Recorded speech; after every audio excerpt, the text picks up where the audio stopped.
किताब खोल लो। 3.1 पहला क्वेश्चन क्या है? Form the pair of linear equation and find their solution graphically. Equation बनानी है, pair of linear equation form करनी है और वर्ड प्रॉब्लम है, इंग्लिश में बातें लिखी हुई हैं, तुमने उसकी इक्वेशन बनानी है। क्या है पहला सवाल? 10 students of class 10 took part in a maths quiz. If number of girls is 4 more than number of boys, find the number of boys and girls who took part in the quiz.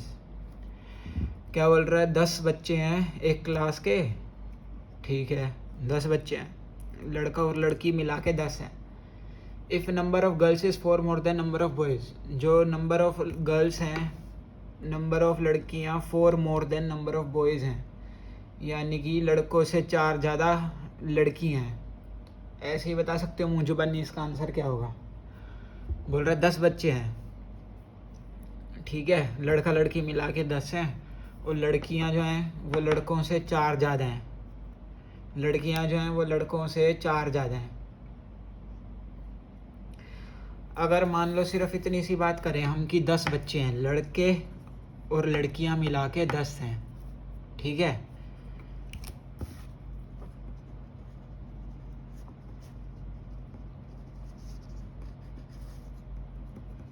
सिर्फ ये बात बोलूँ मैं, लड़के और लड़की मिला के 10 हैं, तो भाई क्या क्या पॉसिबिलिटीज़ हो सकती हैं, क्या क्या आंसर हो सकते हैं?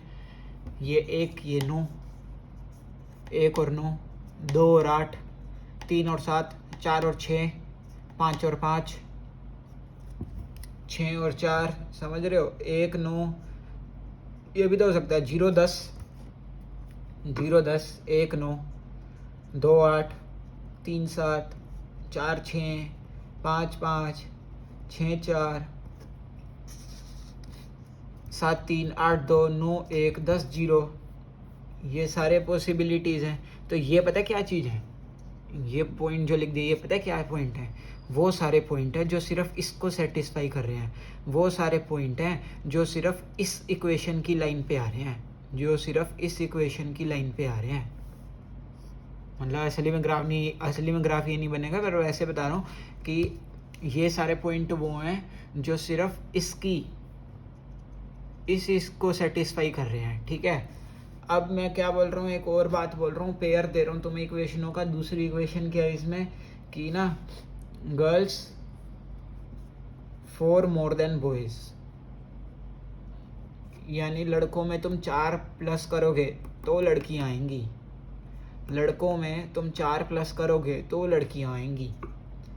अगर इसकी बात करें, इस इक्वेशन की, तो इसको सेटिस्फाई क्या क्या पॉइंट करेंगे भाई? अगर लड़के 0 हो गए, ये बॉयज़ हैं ये गर्ल्स हैं, ठीक है, ये बॉयज़ हैं ये गर्ल्स हैं। लड़के अगर 0 हो गए तो लड़कियां 4 ज़्यादा 4, लड़के अगर 1 हैं तो लड़कियां 4 ज़्यादा 5, लड़के अगर 2 हैं तो लड़कियां 6, 3 में 4 जोड़ोगे 7, 4 में 4 जोड़ोगे 8, 5, 9, समझ रहे हो, 6, 10। तो ऐसे ऐसे अनगिनत पॉइंट हैं जो इसकी लाइन पे आ रहे हैं, जो इसकी लाइन पे आ रहे हैं। पर हमने क्या करना है? पेयर ऑफ इक्वेशन को सोल्व करना है। पेयर ऑफ इक्वेशंस, यानी कि ये दोनों बातें इकट्ठी दे दी हमें ये दोनों बातें इकट्ठी दे दी कि बॉयज़ प्लस गर्ल्स 10 हैं और गर्ल्स जो हैं वो बॉयज़ से 4 ज़्यादा हैं। ऐसे ही तो लिखूँगा, गर्ल्स जो हैं वो बॉयज़ से 4 ज़्यादा हैं, बॉयज़ में 4 ऐड करोगे तो वो गर्ल्स के नंबर के इक्वल आएगा। इन दोनों को मिला के बताओ वो कॉमन पॉइंट जो इन दोनों को सेटिस्फाई करते, जो इन दोनों के ग्राफ पे आ जाए। यही तो कर रहे थे सबसे पहले दिन, यही करा था ना जब ग्राफ बनाए थे।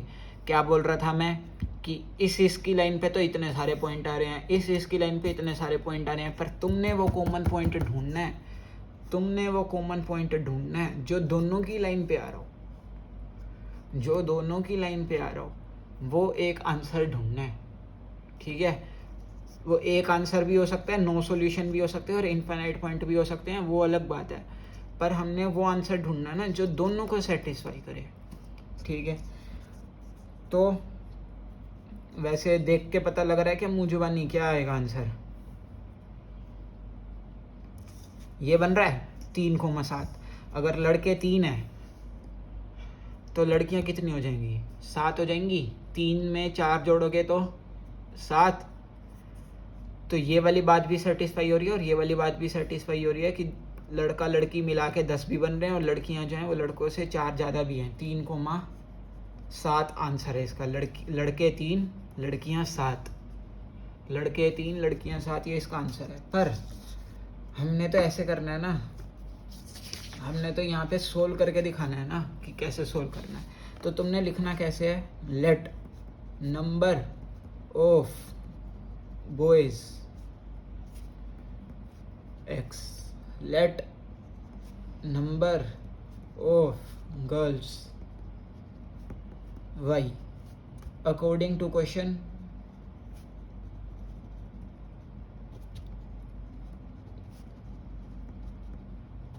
के मुताबिक वही क्या दे रखा तुम्हें, x प्लस वाई 10 है, टोटल बच्चे 10 हैं और लड़कियां लड़कों से 4 ज़्यादा हैं, लड़कियां लड़कों से 4 ज़्यादा हैं।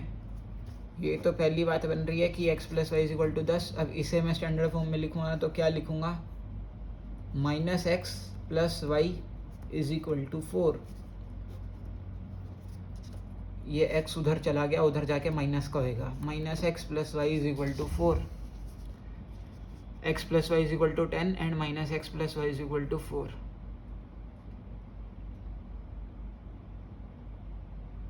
ये बन गया।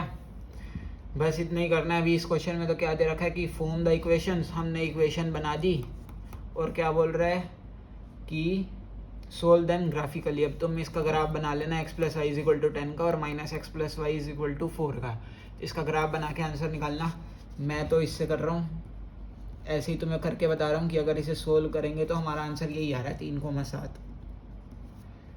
किससे सोल्व करूँ, एलिमिनेशन से सोल्व कर रहा हूँ। यहाँ पे वो सेम बनाने की ज़रूरत नहीं है, 1 1 है, 1 1 है, डायरेक्ट कट भी रहा है। 2y is equal to 14, y is equal to 7, y 7 आ रहा है, यहाँ पे 7 डाल दो। 14 equation 1, x plus 7 is equal to 10, x is equal to 10 minus 7 3, so 3,7 answer. x is equal to 3, y is equal to 7, number of boys is equal to 3, number of girls is equal to 7।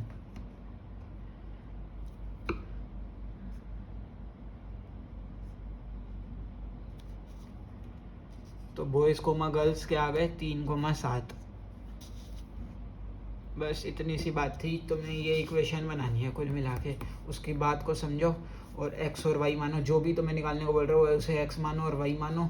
अब उस x और y को जो जो उसने बातें दी हैं उससे लिख के इक्वेशन बना दो।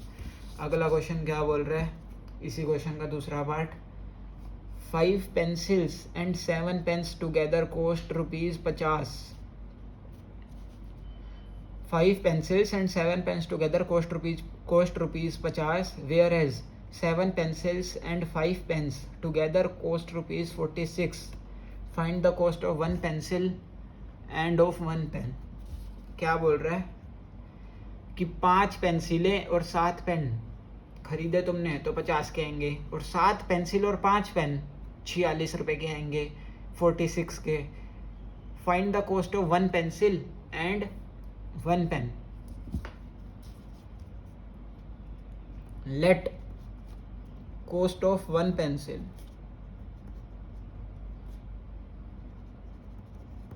is equal to x, let cost of 1 pen is equal to y।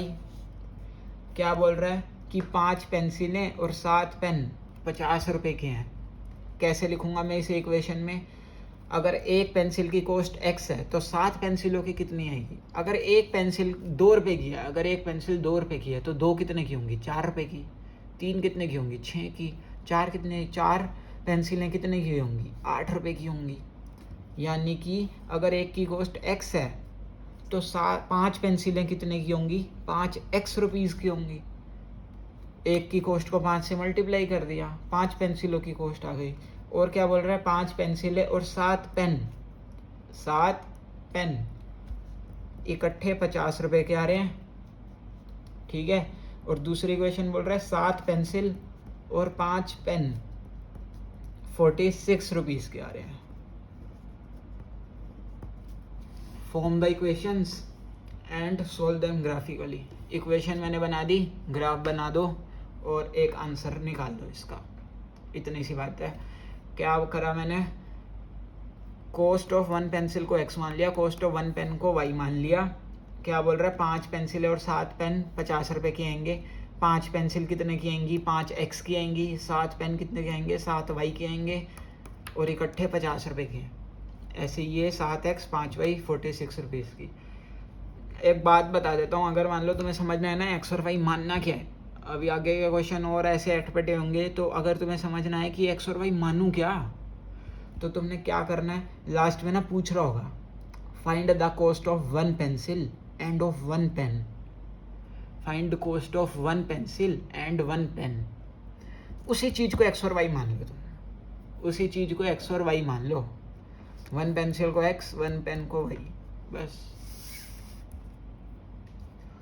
आगे भाई 3.2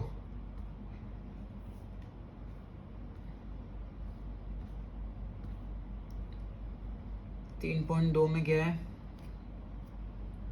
तीसरा क्वेश्चन है।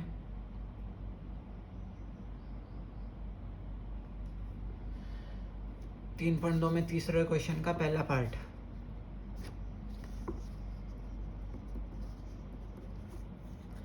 क्या बोल रहा है? Difference between 2 numbers is 26 and 1 number is 3 times the other, find them. Difference between 2 numbers is 26 and 1 number is 3 times the other, find them. Let first number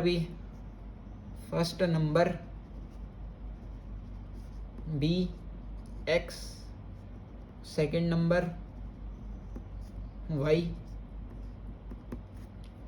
क्या बोल रहा है? 1 number is 3 times the other। x जो है वो 3 गुना है y का, या फिर तुम ये भी ले सकते हो कि y जो है वो 3 गुना है x का, ये भी ले सकते हो तुम। आगे क्या बोल रहा है? Difference between 2 numbers is 26। Difference between 2 numbers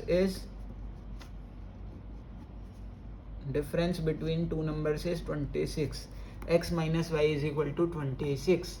अब यहाँ पे मैंने x को 3 गुना माना था y का, तो x माइनस वाई होगा। अगर तुम मानते y को 3 गुना x का, यानी कि y बड़ा मानते अगर तुम, तो y minus X is equal to 26 आता, ठीक है।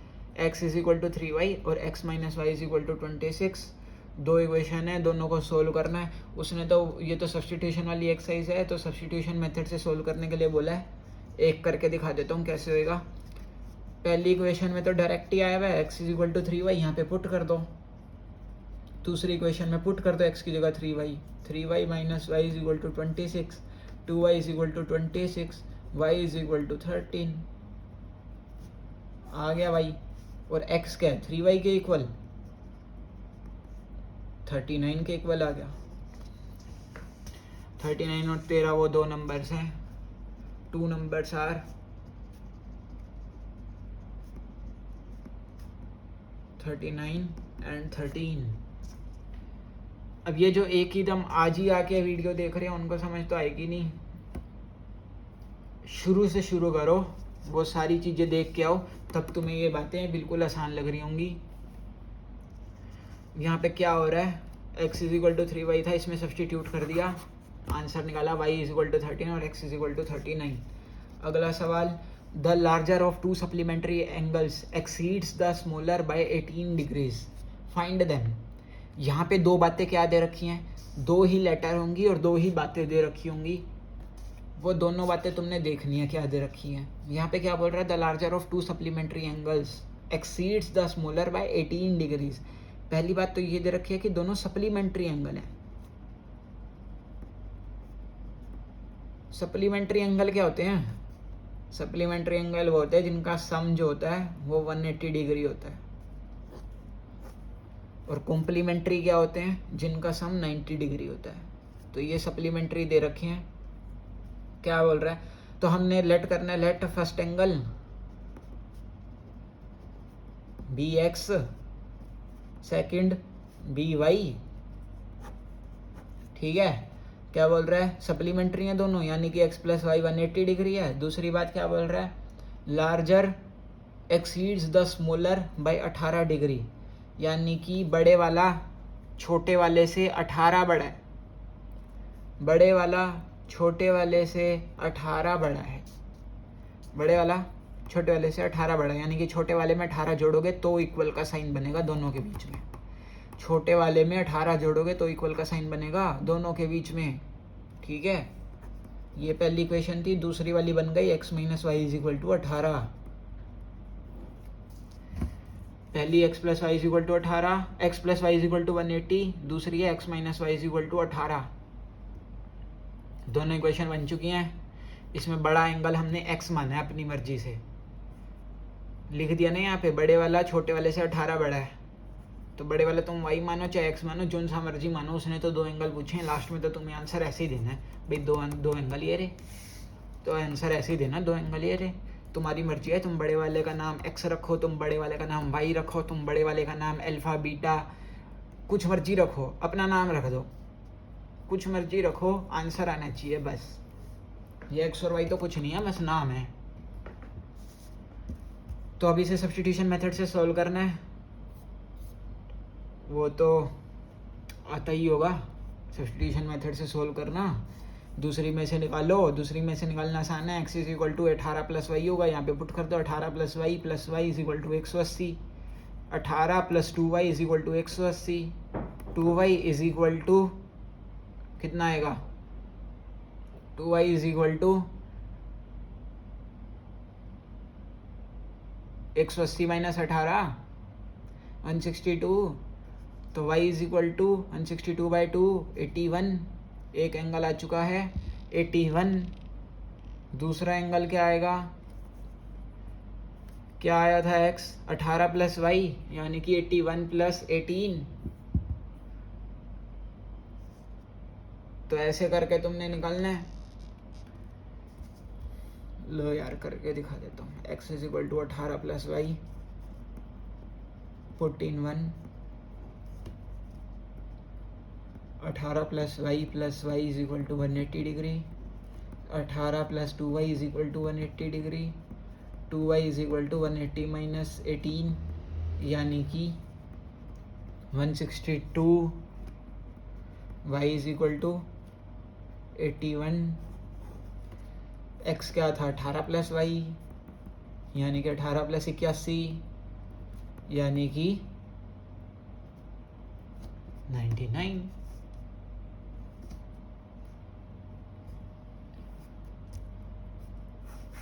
दोनों एंगल ये आ चुके हैं।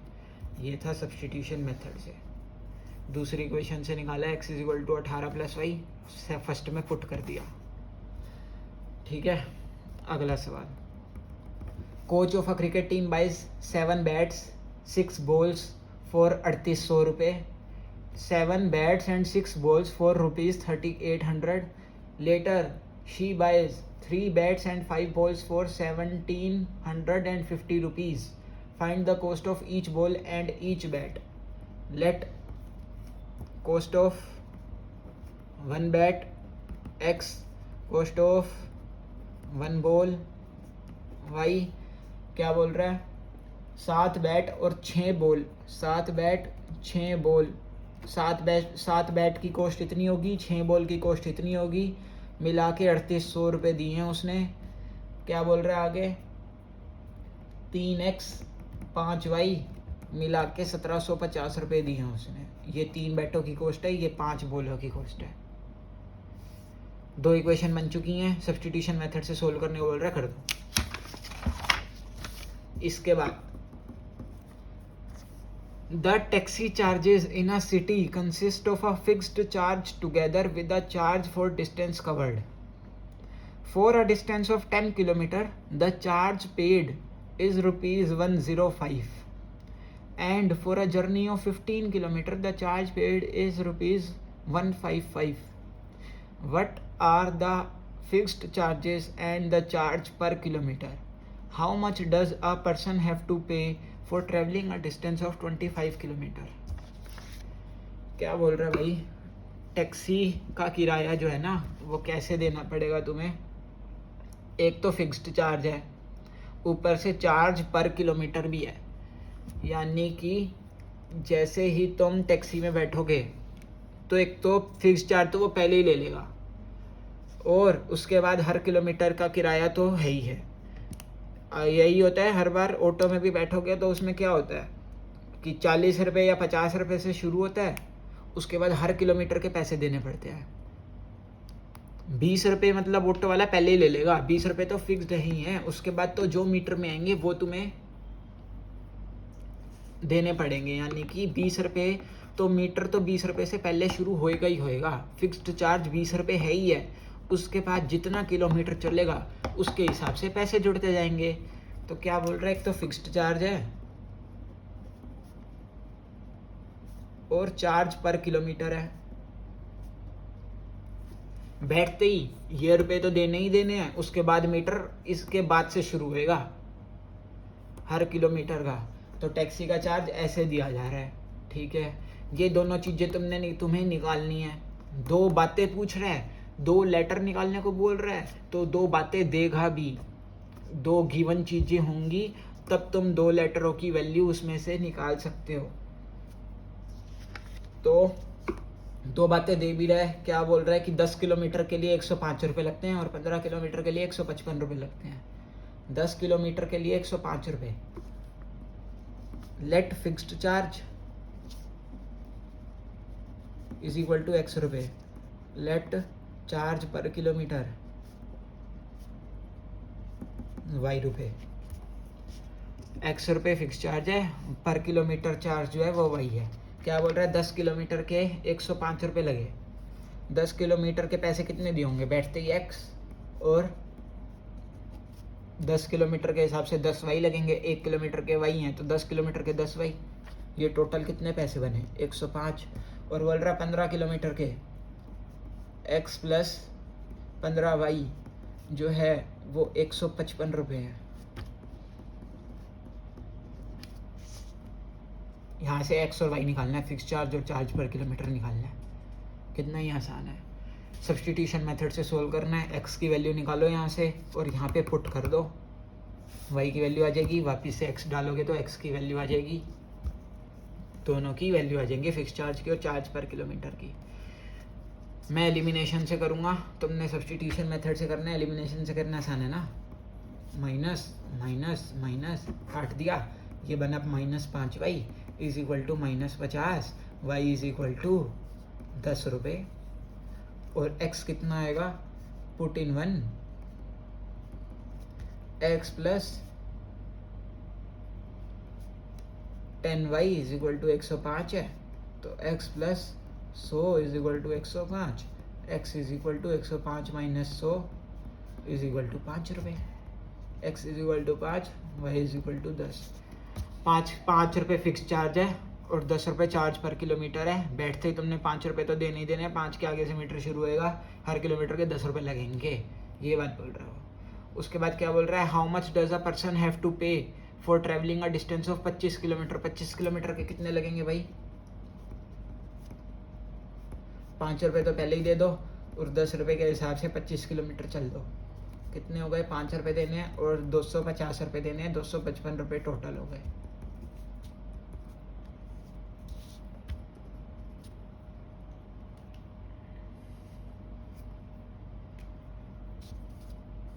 उसके बाद ये क्वेश्चन बढ़िया है, फिक्स चार्ज वाला. ऐसा ही अगली एक्सरसाइज में भी क्वेश्चन है, तो देख लो. अगला, a fraction becomes 9/11 if 2 is added to both numerator and denominator. If 3 is added to both numerator and denominator, it becomes 5/6. Find the fraction. बोल रहा है फ्रैक्शन जो है वो 9/11 बन जाती है अगर 2 ऊपर भी ऐड कर दो नीचे भी, और 5/6 बन जाती है अगर 3 ऊपर भी ऐड कर दो नीचे भी. फ्रैक्शन निकाल दो. तो let numerator x denominator y fraction बन गई x अपॉन y. ऊपर वाली चीज को न्यूमरेटर कहते हैं, नीचे वाली को डिनोमिनेटर. फ्रैक्शन बन गई x अपॉन y. क्या बोल रहा है अकॉर्डिंग टू क्वेश्चन? 2 बातें देनी चाहिए थी, 2 बातें दे रहा है. क्या बोल रहा है? इफ 2 यहाँ पे भी ऐड कर दो न्यूमरेटर में और 2 नीचे भी ऐड कर दो. ये तो चीज बन गई भाई 9/11. अगली बात क्या बोल रहा है? अगर 3 ऐड करोगे, if 3 is added to both numerator and denominator, fraction becomes 5/6. अब निकाल दो x और y की वैल्यू. तो ये जो पहली बात थी, अब इसको मतलब स्टैंडर्ड इक्वेशन में मुझे बनाना पड़ेगा तभी जाके सोल्व करूँगा. तो पहली चीज और सेकंड चीज, फर्स्ट को सोल्व कर रहा हूँ मैं. क्या करूँगा? Cross multiply. 11 उधर मल्टीप्लाई और ये चीज उधर. क्या होगा? 11 into X plus 2, 9 into Y plus 2.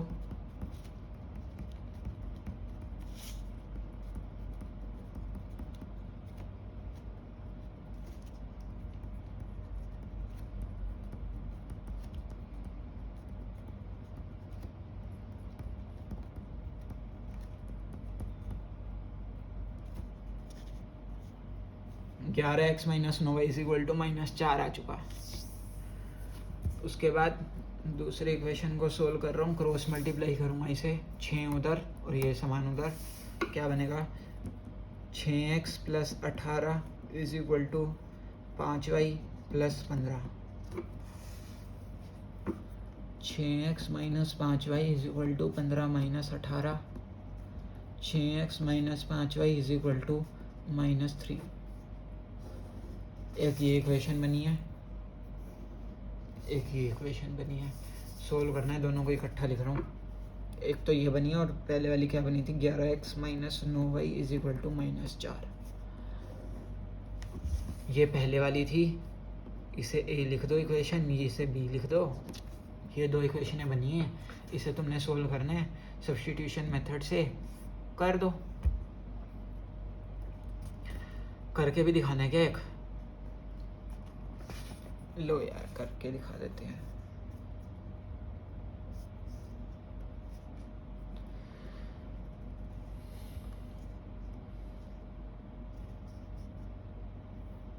कौन सी इक्वेशन से निकालूँ x की वैल्यू? इससे निकालो, इससे निकालूँ?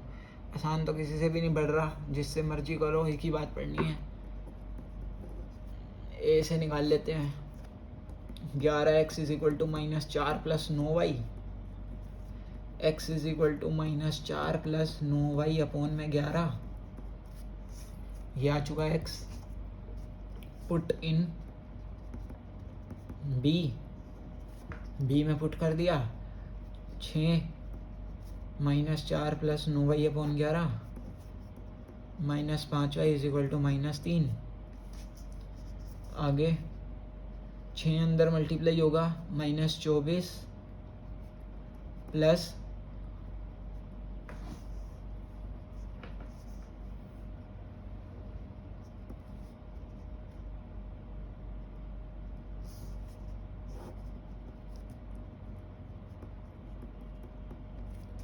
अब LCM.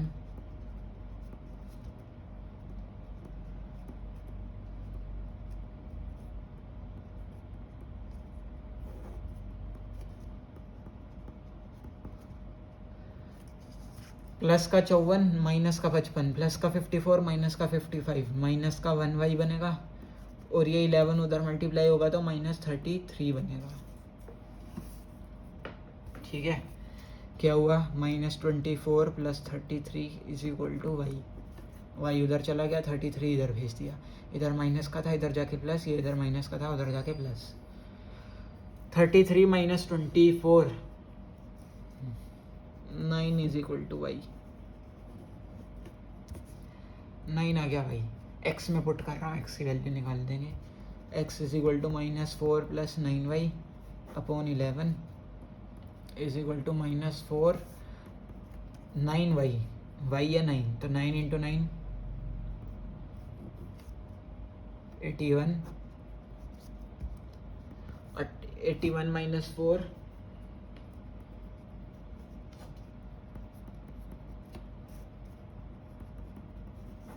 x is equal to 7। Fraction 7 upon 11, x upon Y थी तो 7 अपॉन 11 आंसर बन चुका है।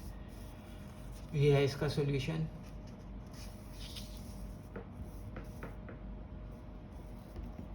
अब इसके बाद एज वाला ये भी देख लो, फिक्स चार्ज वाला कर लिया,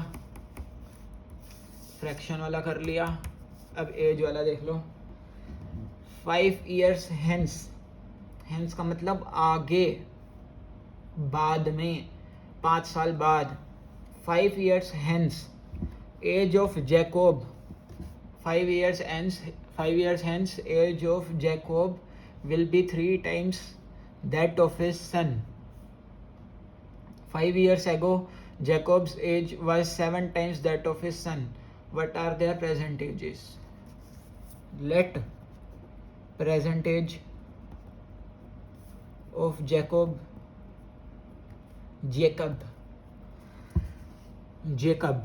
या जैकोब, कुछ भी कह दो यार, x मान ली। Present age of son y, क्या बोल रहा है? 5 साल बाद जो जैकोब है वो 3 गुना होगा अपने बेटे का उम्र में। 5 साल बाद जैकोब की उम्र 3 गुना होगी अपने बेटे से। 5 साल बाद जैकोब की उम्र 3 गुना होगी अपने बेटे से। और 5 साल पहले जैकोब की एज जो थी वो 7 गुना थी अपने बेटे के। जैकोब की एज जो थी वो 7 गुना थी अपने बेटे के 5 साल पहले। तो बना लेते हैं, दोनों बातों से इक्वेशन बना लेते हैं। 5 years hence, 5 साल बाद एज ऑफ जैकोब कितनी होगी? एज ऑफ जैकोब बता दो भाई कितनी होगी। अगर अभी x है तो 5 साल बाद कितनी होगी? x में 5 जुड़ जाएगा। और एज ऑफ सन y में 5 जुड़ जाएगा। यही होंगी ना उनकी एज। अगर अभी 20 साल का, ये 10 साल का, तो 5 साल बाद 25 और 15 ऐसे नहीं होगा, ऐसे ही होगा। क्या बोल रहा है? 5 साल बाद Jacob will be 3 times that of his son. Jacob की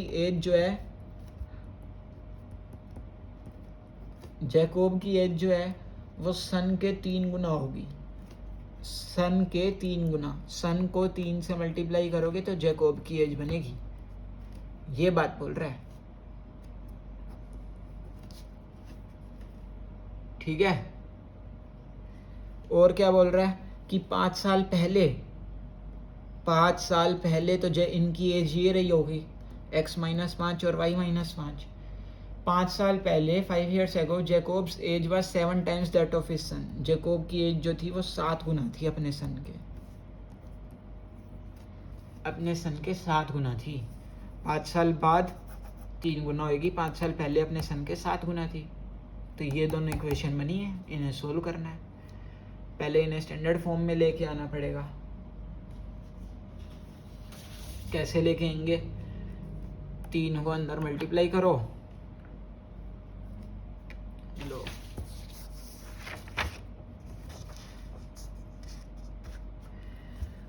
x + 5 3 × y + 5।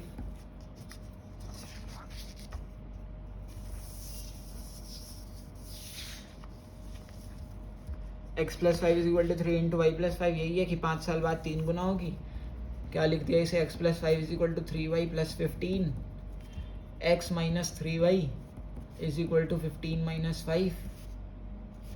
x - 3y = 10। ये बनी है एक इक्वेशन। दूसरी बात क्या बोल रहा था कि 5 साल पहले 7 गुना थी अपने बेटे के उसकी एज। तो 5 साल पहले दोनों की एज ये रही, ये वाली 7 गुना है दूसरी एज के।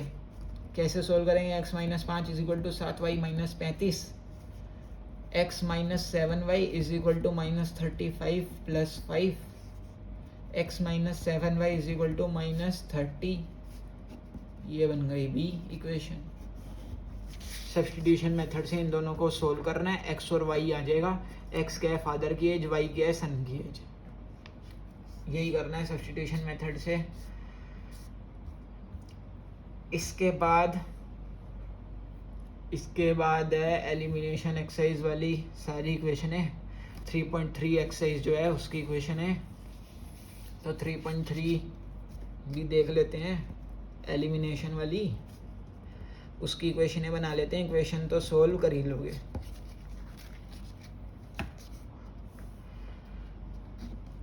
थ्री 3.3 में दूसरे क्वेश्चन का पहला पार्ट क्या है?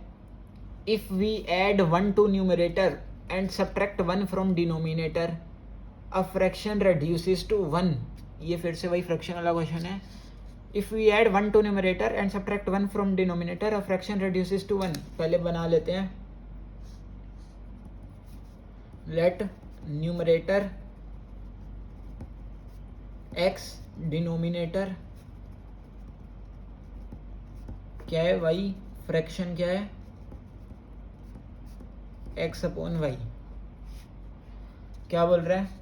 If we add 1 to numerator, numerator में 1 जोड़ दिया, डिनोमिनेटर से 1 घटा दिया, फ्रैक्शन बन जाती है 1। फ्रैक्शन रिड्यूसेस टू 1, यानी कि फ्रैक्शन घट कर 1 बन जाती है। वो ये बोल रहा है फ्रैक्शन जो है घटकर 1 बन जाती है, तो फ्रैक्शन 1 बन जाती है, बन गई 1। उसके बाद दूसरी बात क्या बोल रहा है? It becomes 1/2 if we only add 1 to the denominator. कह रहा है ऊपर कुछ मत जोड़ो, नीचे 1 जोड़ दो तो ये 1/2 बन जाएगी। Find the fraction. फ्रैक्शन बनानी है, फ्रैक्शन बतानी है, x और y भी निकालना है। कैसे निकलेगा? 2 बातें दे रखी हैं और 2 ही लेटर है, तो निकलेगा तो जरूर। अब यहाँ से पहली चीज से क्रॉस मल्टीप्लाई करके क्या बन रहा है? x plus 1 is equal to Y minus 1। ये पूरी चीज 1 से मल्टीप्लाई होगी, यूं की रहेगी। y उधर, x minus Y is equal to -1, x minus Y is equal to -2। ये बन चुकी है एक equation, x minus Y is equal to -2। और दूसरी बात से क्या निकल के आ रहा है? x upon Y plus 1 is equal to 1/2 था, 2 उधर मल्टीप्लाई होगा, 2 उधर मल्टीप्लाई होगा और ये उधर होगा, तो 2x is equal to Y plus 1, 2x minus Y is equal to 1।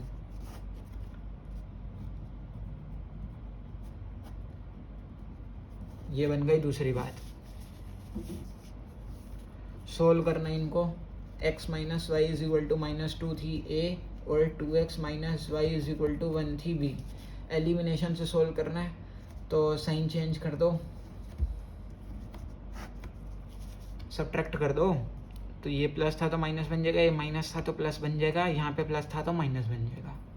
अब ये minus Y plus Y, minus Y plus Y, ये तो कट गया।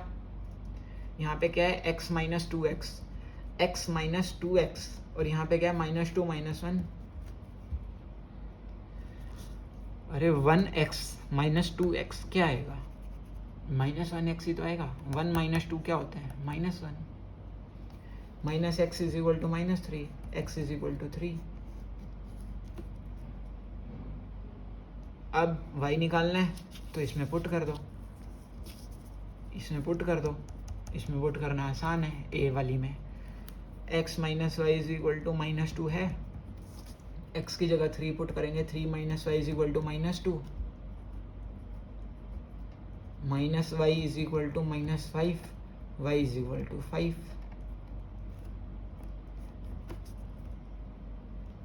x 3 y 5, तो फ्रैक्शन क्या बन गई? 3/5। ये आंसर है इसका, यही होगा। मैंने पीछे चेक नहीं करा, पीछे चेक जरूर कर लेना, कोई गलती होगी हो तो ठीक भी कर लेना। पर मेन मतलब यही है कि ये फ्रैक्शन है एक जोड़ दो, एक निकाल दो, ये दे दिया, और जो भी दे रहा है उस मतलब जो भी बातें बोल रहा है उसी हिसाब से तुम दो इक्वेशन बनाओ, स्टैंडर्ड फॉर्म में करो उसको, और उसे एलिमिनेशन या सब्स्टिट्यूशन जो भी लगाने के लिए बोल रहा है उससे सोल्व कर दो। तो होपफुली यही आंसर होगा पीछे, बाकी तुम चेक कर लेना, गलती हो तो ठीक भी कर लेना। उसके बाद एज वाला क्वेश्चन फिर से आ गया। 5 years ago Noori was thrice as old as Sonu. 10 years later Noori will be twice as old as Sonu. How old are Noori and Sonu?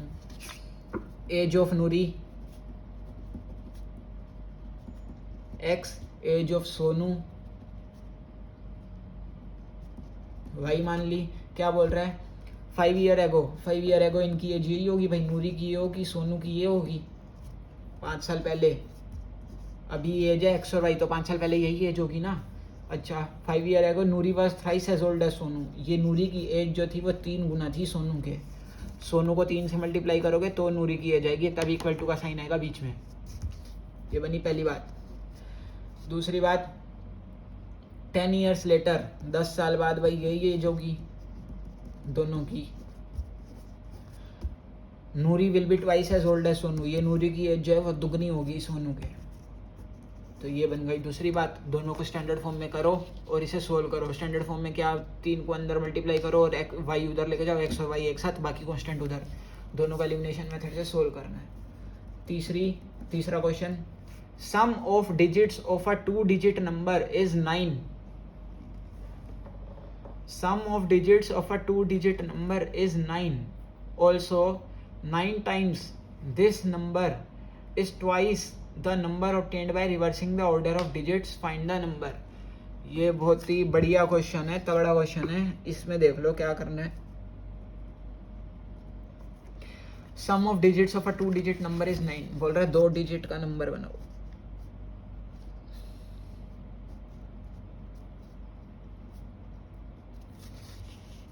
ये 2 digit है, ठीक है।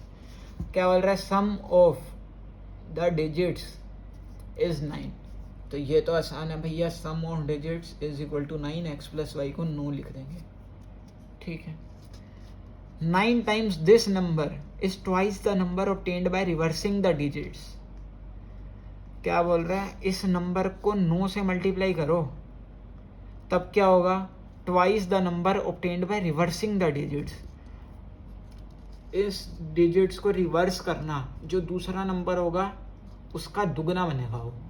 मतलब क्या बोल रहा है? सुनो, पहले इस नंबर का 9 times करो। कैसे करोगे भाई? एक इक्वेशन तो ये बन चुकी है भाई, sum of digits is equal to 9। क्या बोल रहे हैं? 9 times दिस नंबर। ये कैसे करेंगे 9 times दिस नंबर? यूँ लिखूँ क्या? 9 इंटू एक्स वाई, ये लिखूँ क्या? एक्स वाई नंबर है। एक बात बताओ, अगर नंबर होता मान लो 72, नंबर होता 72 यानी कि 72, तो 7 + 2 is equal to 9, sum of digits is equal to 9, ठीक है। ये बात हमने लिख दी भाई, x + y यानी कि 7 + 2 इज इक्वल टू 9। ये x है, ये y है हमारे हिसाब से। आगे क्या बोल रहा है? 9 times दिस नंबर। उसे तो ऐसे लिखते हैं ना, 9 times 72, पर तो मैं क्या यूँ लिख दूँ? 9 times एक्स वाई का मतलब पता है क्या होता है? x into y. क्या ये 7 इंटू 2 हो रहा है क्या? ये यहाँ पे 7 इंटू 2 हो रहा है क्या? यहाँ पे तो x इंटू वाई हो रहा है ना। तो ये चीज़ ना इसके बराबर नहीं है, ये चीज़ ये रिप्रेजेंट नहीं कर रही। तो हमने क्या करना होता है, जब भी ऐसे आ जाए x और y तुमने डिजिट्स मान रखे हैं और बोल रहे हैं नंबर लिख दो, तो वो नंबर क्या होएगा? 10x + y। क्यों होगा? एक बात बताओ, ये जो डिजिट्स हैं 7,2 नंबर बन रहा है 72। 72 के नाम में ही क्या आ रहा है? 72 यानी कि 70 और 2 यानी कि 70 + 2, 70 में 2 आगे, 70 + 2, 70 + 2, 72 को यही तो लिखेंगे 70 + 2, यानी कि जो 10th प्लेस पे डिजिट है, 10th प्लेस पे डिजिट है उसे 10 से मल्टीप्लाई करो, 1st पे जो है उसे ऐसे का ऐसे रहने तो 70 + 2, ये वो नंबर बनेगा। तो अगर हमारे डिजिट्स x और y थे तो नंबर क्या बनेगा? नंबर बनेगा 10x + y।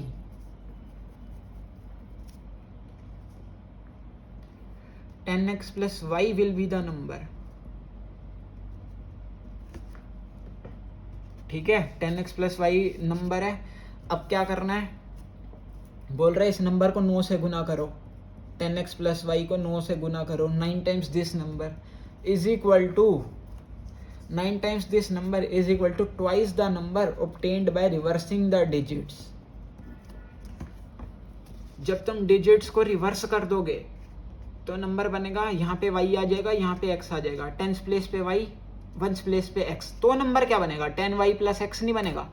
अरे 72 की डिजिट रिवर्स करती 27 लिख दिया, 72 को 27 लिख दिया, तो 27, 20 जमा 7, 20 प्लस 7, यही तो बनेगा 10y प्लस x.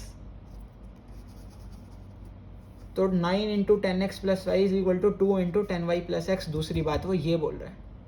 अब इसे स्टैंडर्ड फॉर्म में रिड्यूस करो, क्या बनेगा, 90x plus 9y is equal to 20y plus 2x. अंदर मल्टीप्लाई कर दिया इसे भी और इसे भी, क्या बनेगा, x वाले इधर 88x और y इधर आएगा तो 9 माइनस 20 माइनस में 11y इज इक्वल टू 0. अब तुम चाहो तो यहाँ पे ना 11 से डिवाइड भी कर सकते हो पूरी चीज़ को. 8x minus Y is equal to 0. दूसरी चीज़ ये बन रही है, पहली चीज़ ये बन रही है. अब यहाँ से x और y निकाल दो और ये नंबर बता दो उसे कि नंबर ये आएगा.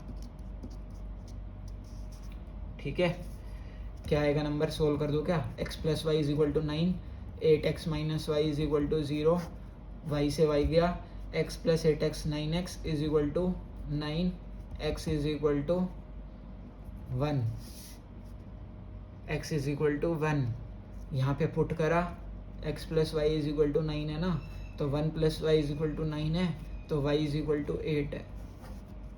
तो number is equal to 18. Number क्या बनेगा, 18 बनेगा.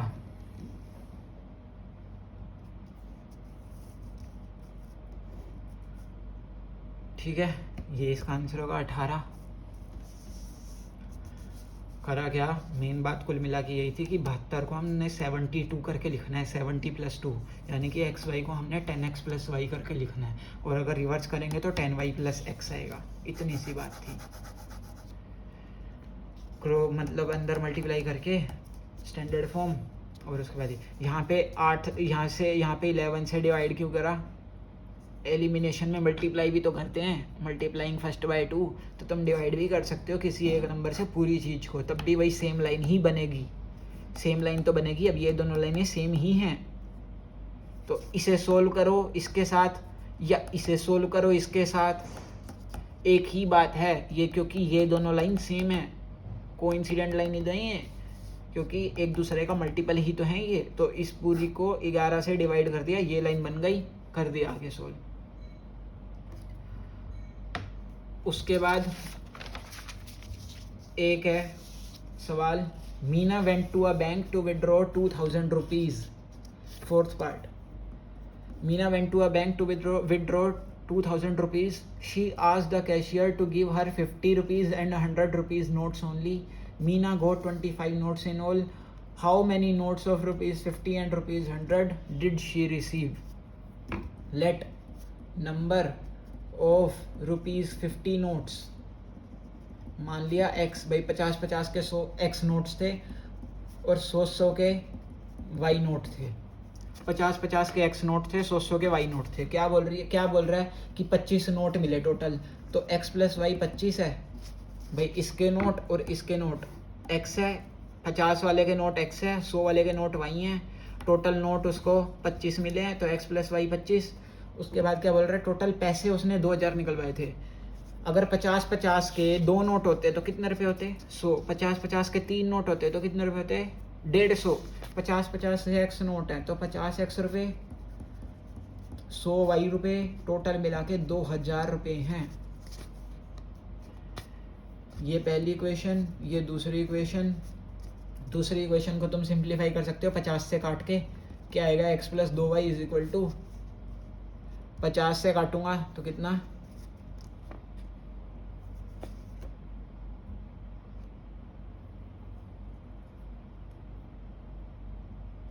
ठीक है, ये मान लो दूसरी ये बन गई। तो अब इसे सोल्व करना आसान है। x plus Y is equal to 25 है, x plus 2y is equal to 40 है। एलिमिनेशन मेथड से साइन चेंज करके काटो और आंसर निकालो। अगला क्वेश्चन है लेंडिंग लाइब्रेरी वाला, वो सेम है जो हमने टैक्सी वाला करा था कि फिक्स चार्ज है और चार्ज पर यूनिट डे है, तो वो सेम तरीके से होना है। क्या बोल रहा है इसमें, lending library has fixed charge for first 3 days and additional charge for each day thereafter. पहले 3 दिन के तो इतने लगने ही लगने हैं, उसके बाद तुम जितने ज़्यादा दिन रखोगे हर दिन के पैसे लगेंगे। सरिता पेड 27 रुपये for book kept for 7 days। 7 days के लिए बुक रखी, उसके 27 रुपीज़ उसने दिए, ठीक है। और 21 रुपीज़ पे किए गए जब उसने 5 दिन के लिए रखी बुक।